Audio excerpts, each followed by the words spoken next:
Forgotten username recovery failed on Tally app fix. If you've tried recovering your Tally app username and kept hitting a wall, you're not alone. Most people get this wrong because Tally now primarily uses your registered email or phone number instead of a traditional username.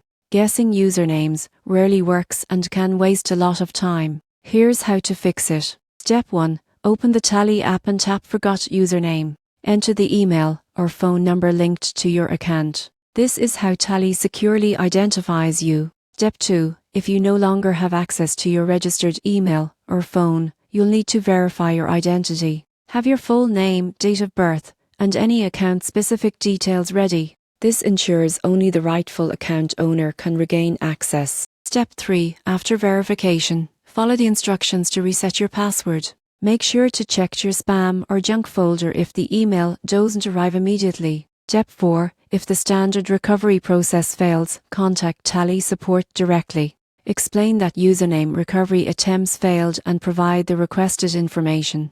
Their team will guide you safely through the process. Many users assume losing a username means permanent lockout, but the surprising truth is that Tally switched to email and phone-based login to make access simpler and more secure. By following these steps, you'll regain access quickly. Focus on your registered email or phone, verify your identity when needed, and you'll be back using the Tally app confidently and without stress.